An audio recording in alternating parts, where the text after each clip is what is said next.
Alright, I just got finished watching Survivor One World, the premiere of Survivor One World, and I'm pretty happy. I'm happy Survivor's back on, and I think it's going to be a good season so far. And by the way, before we start, this right here, don't get the wrong idea. I'm not part of Survivor casting, okay? I'm just a guy living his life. I'm not part of Survivor casting. If I was part of Survivor casting, this would say, I love the NFL, XOXOXO, XO, hearts, hearts, XO, for life, forever, me and the NFL babies. But it doesn't, so I'm not part of Survivor casting.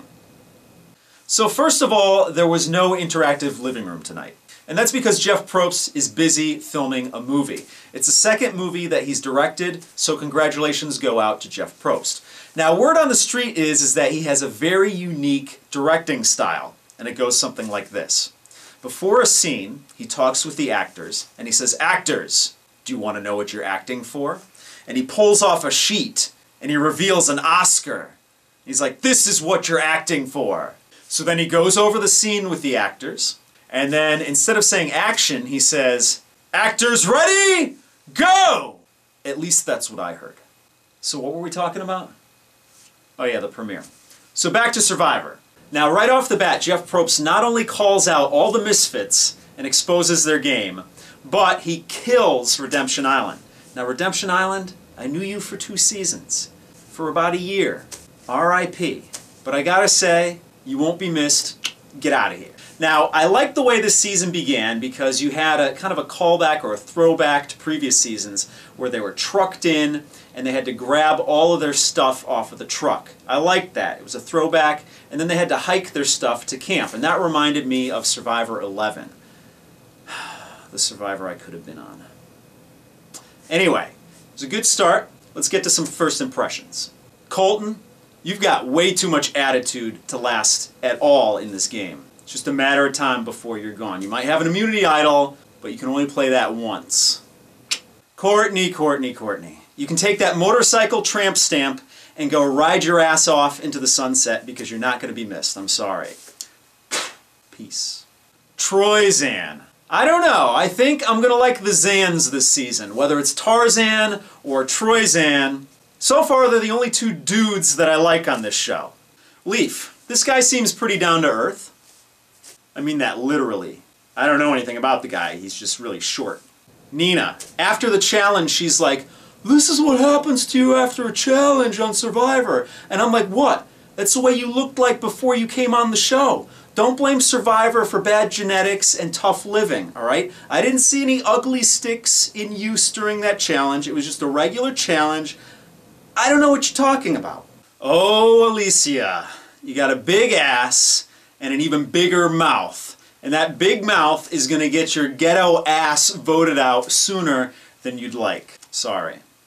Kat. Now, on her bio on CBS.com, it says that she had open heart surgery, and that's just got to be a typo. It has to have been that she had open brain surgery, and I think instead of the tumor, they removed the brain. I mean, that's the only explanation I can come up with. As a straight male, I have to say that straight guys that out gay guys, not that Colton needed any outing, but straight guys that out gay guys are generally trying to send out feelers because they're interested. It's just my theory. I'm talking to you, Survivor Shannon. Alright, it's time to learn a word of Samoan. In the rich Samoan language, the word Matt, M-A-T-T, means prick of the highest magnitude, or high priest of prickness, or doctor of prickology, just so you know. Sabrina. So far, everybody's playing their version of Survivor, whether it's preschool version of Survivor, or kindergarten version of Survivor, or first grade version of Survivor, but Sabrina is playing a higher level than anybody else so far, and I think she's going to go deep in the game. Oh, and by the way, CBS, by the way, Survivor, how do you hide these immunity idols? Do you cut a hole in your pocket and then put the immunity idol in your pocket and then just wherever it falls out, that's where you hide it? My guess would be is that the guy's idol is hidden on the girl's side of the beach and the girl's idol is hidden on the guy's side of the beach. So if I was a girl, which I'm not, I'd look on the guy's side. If I was a guy, which I am, I'd look on the girl's side. because obviously they're trying to get some sort of intermingling, some sort of alliances between the two separate tribes going, so that would be the perfect way to do it. But what's with these hiding spots? You got to do a little bit better than that, all right?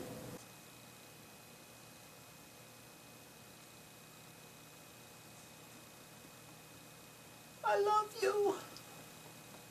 Christina, I thought I'd hate you after I saw you on CBS.com, but after seeing you on the episode tonight, I like you. I like the cut of your jib. So thumbs up so far for Christina. Smart player, and I'm a sucker for a smart girl.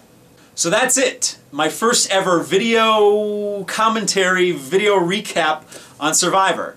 If it's good, maybe we'll do it next week. If it sucks, you might not see this ever again. So enjoy it while it lasts. So until next time,